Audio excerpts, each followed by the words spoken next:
अहम ब्रह्मास्मि ओडिया चैनल को आपण मानव स्वागत। आज आम भिडियो माध्यम चर्चा करबा कि ईश्वरंगर प्रकृत स्वरूप कौन। आम ईश्वर प्राप्ति करने चाहते से कि पूजा अर्चना करती कि उपवास करती ओषा व्रतमान करती तो कि मंदिर जाती तो कि दान धर्म करती। मूल थाए कि पुण्य अर्जन करवा पुण्य माध्यम ईश्वर को प्राप्ति करवा कि मृत्यु पर ईश्वर को जाइए भेटा सहित एकाग्र हवा।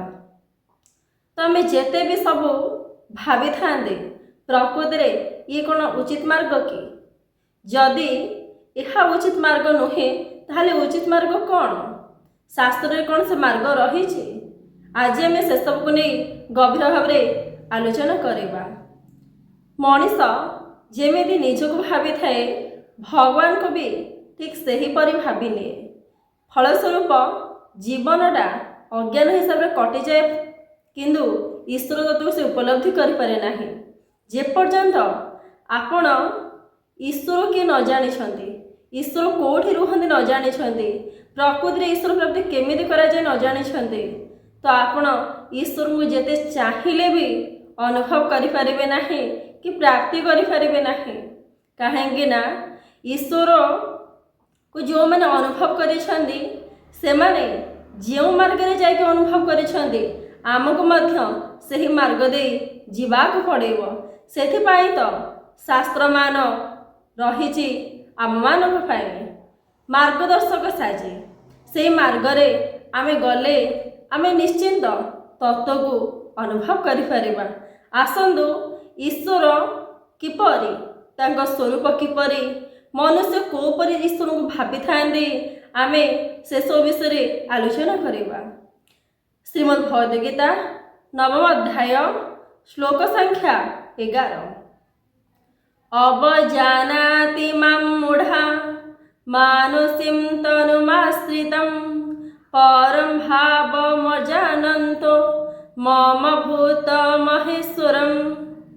मूर्ख लोके समस्त प्राणीगर महान ईश्वर रूपक मोर परम भाव को न जानी मते मनुष्य शरीर आश्रित मन करे अर्थात साधारण मनुष्य मन करे अवज्ञा करते। फलस्वरूप पतन अभिमुखे से माने गति करते। तो मनुष्य ईश्वर को गोटे साधारण भाव भावी थाए तो से सी गोटे साधारण भाव ता मन ईश्वर रही जाते। तो आम ईश्वर को जो परी आकार आकृति रंग रूप देचे ईश्वर ताठू ऊर्धरे। ईश्वर को कौन से गोटे आकार नहीं से निराकार। जेमिति पानीर कौन से गोटे आकार नहीं सी जो रहे से गोटे आकार बनी जाए ठीक सेमिति ईश्वर कौन से आकार नहीं जहाँगर आकार नहीं जहाँगर आकृति नहीं जहाँगर रंग रूप चिन्ह वर्ण किछि भी नहीं। आपण तांको किपरि प्राप्त करिवे किपरि अनुभव करिवे भावंतु। ईश्वर गोटे शक्ति स्वरूप सी गोटे एमिति एक शक्ति जहाँ को आधार करी संसार परिचालना होची। ये शरीर परिचालना होची आत्मा रूपी से शरीर भी परिचालना होची अनेक जीवजंतु भी परिचालना होइछन्ते। सही शक्ति को आमे किपरि अनुभव करवा तो आमे सेटा जानिबा उचित। किंतु आमे ईश्वर को अनेक किछि भाबी नियंती। ईश्वर अछन्ते कोठी ना मंदिर रे चल मंदिर जीवा भोग प्रसाद चढ़ेवा सेठी ईश्वर प्राप्त करवा। किए कहउछन्ती ईश्वर को ओषा उपवास एसब माध्यम प्राप्त करवा। मन रखंदु ओषा उपवास किंबा मंदिर जीवा ए सबरो कौन से आवश्यकता नहीं ईश्वर तो प्राप्त करने। कहीं ना सर्वम खलिदम ब्रह्म ईश्वर प्रत्येक भितर प्रत्येक कोणकोणिकार सी अच्छा। श्रीमद् भगवद गीतार कहगला वासुदेवम सर्वम माने सबकि से वासुदेव अर्थ कहबार तात्पर्य होची आपण संसार जहाँ भी किछि देखुछंती सबकि से परमात्मा को आधार करी सृष्टि होईछि। प्रत्येक भितर सी ही भरी रही आपण अज्ञानता हिसाब से ଭାବୁଛନ୍ତି କୌଣସି ଗୋଟେ ସେ ନିର୍ଦ୍ଦିଷ୍ଟ ସ୍ଥାନରେ ଅଛନ୍ତି ତମେ ପ୍ରାପ୍ତ କରିବା, ତ କୌଣସି ଗୋଟେ ନିର୍ଦ୍ଦିଷ୍ଟ ସ୍ଥାନ ସେ ନାହାନ୍ତି, ସେ ପ୍ରତ୍ୟେକ ଭିତରେ ଅଛନ୍ତି। ଏମିତିକି ଆପଣଙ୍କ ଭିତରେ ଅଛନ୍ତି। ଆପଣ ସେ ଶକ୍ତି ଠାରୁ ଅଲଗା ନୁହନ୍ତି। ଅଲଗା ଭାବୁଛେ ଆମେ, ଈଶ୍ୱର ଗୋଟେ ଅଲଗା ଅଛନ୍ତି, ଆମେ ତାଙ୍କୁ ଓଷା ବ୍ରତ ମାଧ୍ୟମରେ ପ୍ରାପ୍ତ କରିବା। ତ ଏଇଟା ହେଉଛି ଆପଣଙ୍କର ଅଜ୍ଞାନତା। ଯେପର୍ଯ୍ୟନ୍ତ ଏଇ ଦ୍ୱନ୍ଦ୍ୱଟା ଆପଣଙ୍କ ଭିତରୁ ନ କଟିଛି ତ ତତ୍ତ୍ୱକୁ ଆପଣ ଅନୁଭବ କରିପାରିବେ ନାହିଁ। ତ ଯଦି ମୁଁ ସମୁଦ୍ରରୁ ବାଲ୍ଟିଏ ଜଳ ଆଣିବି, ଆପଣଙ୍କୁ ପଚାରିବି ଏ ଜଳ କ'ଣ ସମୁଦ୍ର ଜଳ ଠାରୁ ଅଲଗା? ଆପଣ କହିବେ ନାହିଁ, ଅଲଗା ନୁହଁ, ସେଇ ଜଳ ଏଠି ଭରି ରହିଛି। ଠିକ୍ ସେମିତି ଆପଣ ଭିତରେ ସେ ଈଶ୍ୱର ତ ଭରି ରହିଛନ୍ତି। ଆପଣ ତାଙ୍କରି ସ୍ୱରୂପ, ଆପଣ ତାଙ୍କଠୁ ଭିନ୍ନ ନୁହନ୍ତି। ଆପଣ ଭିନ୍ନ ମାନି, ଭିନ୍ନ ଭାବି, ଭିନ୍ନ ଏକ ସ୍ଥାନରେ ଖୋଜୁଛନ୍ତି। କିନ୍ତୁ ଏଇଟା ବୁଝିପାରୁନାହାନ୍ତି ଯେ ବାସୁଦେବମ୍ ସର୍ବମ୍, ସମସ୍ତଙ୍କ ଭିତରେ ବାସୁଦେବ ହିଁ ଅଛନ୍ତି। ଆପଣ ଏଇଟା ବୁଝିପାରୁନାହାନ୍ତି। ଯେତେବେଳେ ଏଇଟା ବୁଝିପାରିବେ ତ ଈଶ୍ୱରକୁ ଅନୁଭବ କରିବା ସହଜ ହେଇଯିବ। ଯେତେବେଳେ ମନୁଷ୍ୟ ଜାଣିପାରିବେ ପ୍ରତ୍ୟେକ ଭିତରେ, ପ୍ରତ୍ୟେକ ସ୍ଥାନରେ, ଏମିତିକି ଏ ଶରୀର ଭିତରେ ସେଇ ଈଶ୍ୱର ତ ଅଛନ୍ତି, ତ ଆଉ ବାହାରେ ଯାଇ ଖୋଜିବାକୁ ପଡ଼ିବ ନାହିଁ। ତମେ ଓଷା ଉପବାସ ଯେଉଁ ଯାହା ବି କିଛି ରହିଛି ଏସବୁ ମାଧ୍ୟମରେ ତତ୍ତ୍ୱକୁ, ସେ ଶକ୍ତିକି ଆପଣ ପ୍ରାପ୍ତ କରିପାରିବେ ନାହିଁ। କାହିଁକି ନା ସେ ଅଲରେଡ଼ି ପ୍ରାପ୍ତ ହେଇକି ଅଛନ୍ତି, ସେ ଆପଣଙ୍କ ସହିତ ଅଛନ୍ତି। ଆପଣ କାହାକୁ ପ୍ରାପ୍ତ କରିବା ପାଇଁ ଚାହୁଁଛନ୍ତି? ଏସବୁ ଆପଣ ଅଜ୍ଞାନତା ହିସାବରେ ସ୍ୱୀକାର କରିଛନ୍ତି। କାହିଁକି ନା ଆମେ ଆଗାମୀ ଦିନରେ ବି ଚର୍ଚ୍ଚା କରିବା ଏସବୁ କରିକି ମଣିଷ କ'ଣ ପ୍ରାପ୍ତି କରୁଛି। ସେଇ 9ମ ଅଧ୍ୟାୟରେ କୁହାଯାଇଛି ଏଇ ଯେଉଁ ଓଷା ଉପବାସ କିମ୍ବା ମନ୍ଦିର ଯାଉଛେ, ଭୋଗ ପ୍ରସାଦ ଚଢ଼ାଉଛେ, ପୂଜା ଅର୍ଚ୍ଚନା ଇତ୍ୟାଦି କରୁଛେ, ଏସବୁ ଆମେ କାହାକୁ କରୁଛେ ଏଇଟା ବି ଆମେ ଚର୍ଚ୍ଚା କରିବା। ପ୍ରକୃତିରେ ଈଶ୍ୱରଙ୍କୁ ଆମେ କେମିତି ପୂଜିବା, ଯଦି ସେଇଟା ବୁଝିପାରିବା ତାହେଲେ କିଛି ଆବଶ୍ୟକତା ନାହିଁ ଆପଣଙ୍କୁ ଏସବୁ କିଛି ମାଧ୍ୟମରେ ଈଶ୍ୱରଙ୍କୁ ପ୍ରାପ୍ତ କରିବା ପାଇଁ। ଆପଣ ବୁଝିଗଲେ ଈଶ୍ୱର ପ୍ରତ୍ୟେକ ଭିତରେ ଅଛନ୍ତି, ଏମିତିକି ଆପଣଙ୍କ ଭିତରେ ଅଛନ୍ତି। ତାହେଲେ ଈଶ୍ୱରକୁ ଆମେ ଯେଉଁ ଭାବୁଛେ ଗୋଟେ ଆକାର ଆକୃତି ଦେଇ, ତା ମାନେ ଈଶ୍ୱର ଆକାର ଆକୃତିରେ ନୁହନ୍ତି। ଯେମିତି ମାଟିର କୌଣସି ଗୋଟେ ଆକାର ନାହିଁ, ଆପଣ ସେଥିରେ ଗୋଟେ ଆକାର ଦେଇ ଗୋଟେ ଗଢ଼ୁଛନ୍ତି ଦୀପ, କଳସ, ହାଣ୍ଡି, ଘଡ଼ି, ସେ ଗୋଟେ ଆକାର ବନିଯାଉଛି, କିନ୍ତୁ ତାର ଆକାର ନାହିଁ। ଠିକ୍ ସେମିତି ଏ ଶକ୍ତିଙ୍କର ଆକାର ନାହିଁ। କିନ୍ତୁ ମନୁଷ୍ୟ ଭାବୁଥାଏ ଈଶ୍ୱର ହେଉଛନ୍ତି ମନୁଷ୍ୟ ପରିକା। ତ ଏଇଟା ତାର ବହୁତ ବଡ଼ ମୂର୍ଖତା। ଆମେ ସାଧାରଣତଃ ଦେଖିବା ଯେ ଶରୀର ସତ୍ୟତା, ଶରୀର ଜନ୍ମ ନେଉଛି, ଶରୀର ମୃତ୍ୟୁବରଣ କରୁଛି, ଶରୀର ପରିବର୍ତ୍ତନ ହେଉଛି, ଶରୀର ଦିନକୁ ଦିନ ସଂସାର ଠାରୁ ବିୟୋଗ ହେଉଛି। କିନ୍ତୁ ଆମେ ଯଦି ଈଶ୍ୱରଙ୍କୁ ସେହିପରି ଭାବନ୍ତି ଗୋଟେ ଶରୀର ଉପରେ, ତ କେତେ ବଡ଼ ଅଜ୍ଞାନତାରେ ଆମେ ଅଛନ୍ତି। କାହିଁକି ନା ଈଶ୍ୱରଙ୍କୁ ଯଦି ଆମେ ପରଖିବା ଶରୀର ସ୍ତରରେ, ଈଶ୍ୱରଙ୍କୁ ତ ଜନ୍ମ ମୃତ୍ୟୁ ନାହିଁ। ତାହେଲେ ଏଇ ଯେଉଁ ଶରୀର ଧରି ଆପଣ ଯେଉଁ କହୁଛନ୍ତି ଈଶ୍ୱର, ତ ସେ ଈଶ୍ୱର ହେଲେ କେମିତି? ଯିଏ ଚିରନ୍ଦନ ଚିନ୍ମୟ ଘନ, ଯିଏକି ସଚିତ ଆନନ୍ଦ ସ୍ୱରୂପ, ଆପଣ ତାଙ୍କୁ ଶରୀର ଆକାର ଦେଉଛନ୍ତି କିପରି? ପଞ୍ଚଭୂତ ତାଙ୍କଠାରୁ ସୃଷ୍ଟି। ତ ଏ ଶରୀର ପଞ୍ଚଭୂତରୁ ସୃଷ୍ଟି। ଆପଣ ଯେଉଁ ଶରୀର ଦେଇ ଭାବୁଛନ୍ତି ଇଏ ଏମିତିଆ ହେଉଛନ୍ତି ଭଗବାନ, ଆପଣ ସେଟା ଭୁଲ କରୁଛନ୍ତି। କାହିଁକି ନା ଈଶ୍ୱର କୌଣସି ଶରୀର ନୁହନ୍ତି। ଈଶ୍ୱର ହେଉଛନ୍ତି ଗୋଟେ ଚେତନା ସ୍ୱରୂପ, ଗୋଟେ ବ୍ରହ୍ମ ସ୍ୱରୂପ। ଶରୀର କେଉଁଥିରୁ ସୃଷ୍ଟି ହେଇଛି? ଅନ୍ନରୁ ସୃଷ୍ଟି ହେଇଛି, ଅନ୍ନ ଖାଇକି ବଞ୍ଚୁଛି। କିନ୍ତୁ ବ୍ରହ୍ମ ଶକ୍ତିଙ୍କର କୌଣସି ଖାଦ୍ୟର ଆବଶ୍ୟକତା ନାହିଁ।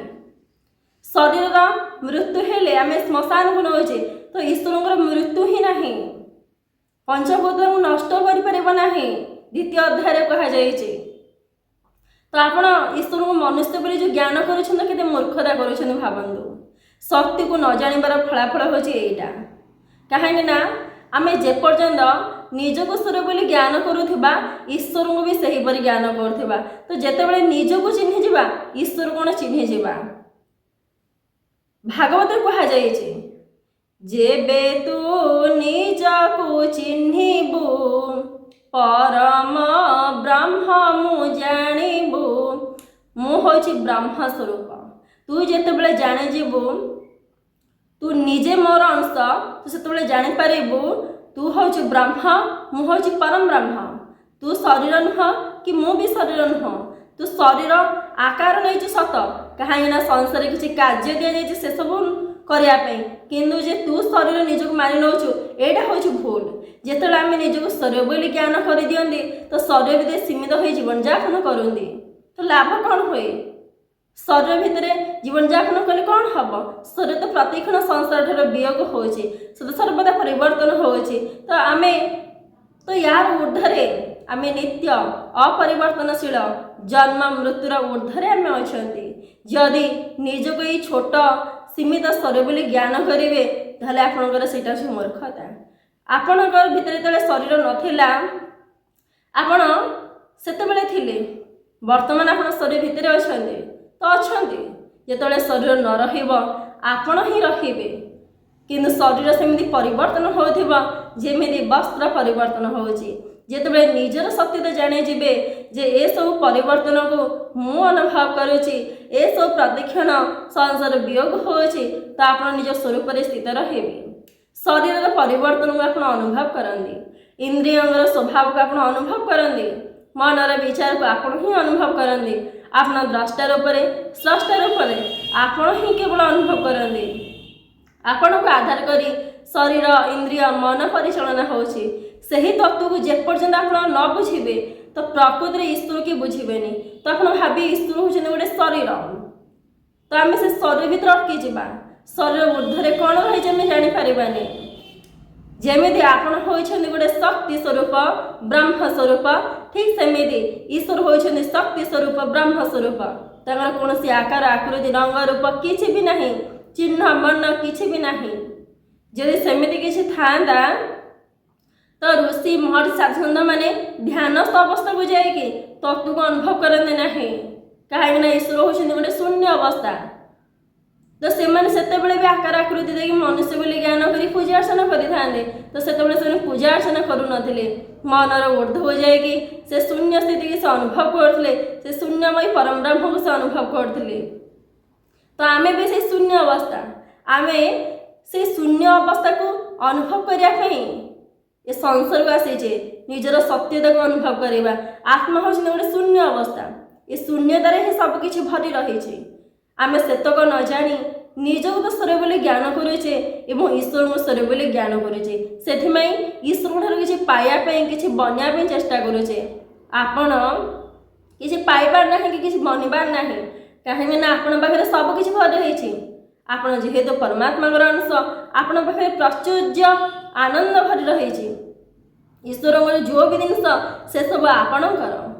कौन से बनबार ना कि कौन से किसी पाइबार ना कहीं बनुची किए से शरीर पाऊँ किए से शरीर आपण होती आत्मशक्ति केवल चिन्हापे केवल जानापे भगवत सेवार ये शरीर विनियोग करने आप शरीर को धारण कर संसार तो प्रत्येक शरीर कर संसार जपरी आपण भितर न रुए शरीर संसार भितर कि संसार भितर जमी आपण न रुहति से ध्यान देवे जिते बड़े आपण भितर संसार रहुची तो आपण संसार रहूना तो ये भावतु तो आपण सर्वदा मुक्त अच्छा कहीं संसार यदि आपण भितर रही तो आपण भितर मोह माया कामना बासना ए सब जोड़ी जहाँद्वारा कि आप निज स्वरूप ठार दूरे जी किंतु आपण भावतु मो संसार भितर अच्छी किंतु संसार मो भितर ना मो सर्वदा संसार ठार मुक्त अच्छी जमी शरीर भितर आत्मशक्ति अच्छा किंतु आत्मा शरीर लगे ना ए आत्मा शरीर विलग्न जन्म मरणे नाही संग ये आत्मा शरीर भितर अच्छी सत किंतु विलग्न होगी अलग होगी शरीर जन्म मृत्यु ये आत्मार जन्म मृत्यु होना तो आप होती से आत्मशक्ति किंतु निज को छोटा शरीर बोली ज्ञान करने हेतु आपण अज्ञान अच्छा से आप ध्यान को कौन जानी ना ध्यान द्वारा जो ईश्वर प्राप्ति आप से जानी ना तो जानवे केतबे जितेबले श्रीमद् भगवद गीता पाठ करेंगे जितेबले भागवत पाठ करेंगे जितेबले उपनिषद मान पाठ करेंगे ये सब मनुष्य लिखाई मनुष्य किपरि निज जीवन को आनंद हिसाब से कटेब जीवन मूल लक्ष्य बुझ से शास्त्र मान सब रचना कराई आम जे न पढ़ा ସେମିତି ଅଜ୍ଞାନ ହିସାବରେ ରହିଯିବା। ଆଜି ତ ସଂସାର ପୁରା ଅଜ୍ଞାନରେ କବଳିତ ହେଇକି ଅଛି। କାହିଁକି ନା ସମସ୍ତେ ଈଶ୍ୱରଙ୍କୁ ଭିନ୍ନ ମାନି ଭିନ୍ନ ଭାବି ଭିନ୍ନ ସ୍ଥାନରେ ଖୋଜୁଛନ୍ତି, କିନ୍ତୁ ସେମାନେ ଶାସ୍ତ୍ରକୁ ପରଖୁନାହାନ୍ତି।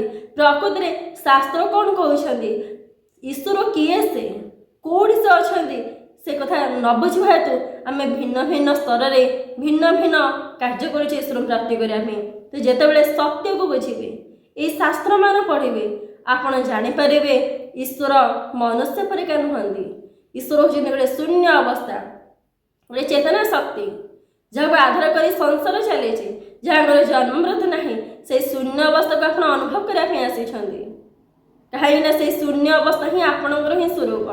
ଆପଣ ସେ ପରମାତ୍ମାଠାରୁ ଭିନ୍ନ ନୁହନ୍ତି। ଯଦି କୁହାଯାଏ ମାଟିଠାରୁ ସେ ମାଟି ଦୀପ ଭିନ୍ନ, କଦାପି ଭିନ୍ନ ନୁହଁ। ସେଥିରେ ସେଇ ମାଟି ରହିଛି ଯେଉଁ ମାଟି ଏ ଭୂମିରେ ରହିଛି। ତ ଆମେ ଏଇଟା ଅଜ୍ଞାନ ହିସାବରେ ଭାବିଥାଉ ଯେ ଦୀପ ମାଟିଠାରୁ ଭିନ୍ନ। ଯେତେବେଳେ ସତ୍ୟତା ଜାଣିବେ, ଆପଣ ଜାଣିବେ ଯେ ସେ ତାଠୁ ଭିନ୍ନ ନୁହଁ। ସୂତାଠାରୁ ବସ୍ତ୍ର ଅଲଗା ନୁହଁ, ସୂତାରେ ସେଇ ବସ୍ତ୍ର ହିଁ ଭରି ରହିଛି। ଅଜ୍ଞାନ ହିସାବରେ ଭାବନ୍ତି ଇଏ ସୂତା, ଇଏ ବସ୍ତ୍ର। ଠିକ୍ ସେହିପରି ଆମେ ଈଶ୍ୱରଙ୍କୁ ମନୁଷ୍ୟ ତୁଲ୍ୟ ଜ୍ଞାନ କଲେ ପତନ ଅଭିମୁଖେ ଗତି କରିବା। ଅର୍ଥ କ'ଣ, ଯେତେବେଳେ ଈଶ୍ୱରଙ୍କୁ ଆମେ ମନୁଷ୍ୟ ତୁଲ୍ୟ ଜ୍ଞାନ କରି ମନୁଷ୍ୟ ହିସାବରେ ପ୍ରାପ୍ତ କରିବା ପାଇଁ ଚାହିଁବା, ତ ଆମେ ଯେମିତି 84 ଲକ୍ଷ ଯୋନି ଭ୍ରମଣ କରିଥିଲେ ସେଇଭଳିଆ ଭ୍ରମଣ କରିବା। ନିଜକୁ ଯଦି ଆମେ ଆତ୍ମା ବୋଲି ଜାଣିପାରିବା, ଈଶ୍ୱର ପରମାତ୍ମା ବୋଲି ଆମେ ଜାଣିପାରିବା। ଯଦି ନିଜକୁ ସ୍ୱର ବୋଲି ଜ୍ଞାନ କରୁଥିବା, ଈଶ୍ୱରଙ୍କୁ ଗୋଟେ ସ୍ୱର ବୋଲି ଜ୍ଞାନ କରୁଥିବା। ଆମେ ଯେମିତି ଶରୀର ଦ୍ୱାରା କୌଣସି କାର୍ଯ୍ୟ କରିବା ଦ୍ୱାରା କୌଣସି ଗୋଟେ ସଫଳତା ପ୍ରାପ୍ତ କରୁଛେ, ଆମେ ସେହିପରି ଭାବୁଛେ ଯେ ଈଶ୍ୱରଙ୍କୁ ପ୍ରାପ୍ତ କରିବା ପାଇଁ କୌଣସି କାର୍ଯ୍ୟ କରିବାକୁ ପଡ଼ିବ। କୌଣସି କାର୍ଯ୍ୟର ଆବଶ୍ୟକତା ନାହିଁ। କାହିଁକି ନା ଈଶ୍ୱର ଅଲରେଡ଼ି ପ୍ରାପ୍ତ ହୋଇକି ଅଛନ୍ତି। ଅଜ୍ଞାନରେ ଅଛନ୍ତି ବୋଲି ଆମେ ଜାଣିପାରୁନାହାନ୍ତି। ଯେତେବେଳେ ଏଇ ଜ୍ଞାନ ନେତ୍ର ଆପଣଙ୍କର ଖୋଲିଯିବ, ତ୍ରିନେତ୍ର, ଆପଣ ଜାଣିପାରିବେ ମୁଁ ଯାହାଙ୍କୁ ଖୋଜୁଥିଲି, ଯାହାଙ୍କୁ ପାଇବା ପାଇଁ ଚେଷ୍ଟା କରୁଥିଲି, ଯେଉଁଥିପାଇଁ ଜନ୍ମ ମୁଁ ନେଇଛି, ସେ ମୋ ଭିତରେ ଅଛନ୍ତି। ବାହାରେ ସେ ଅଛନ୍ତି, କିନ୍ତୁ ପ୍ରକୃତିରେ ସେ ମୋ ଭିତରେ ଅଛନ୍ତି।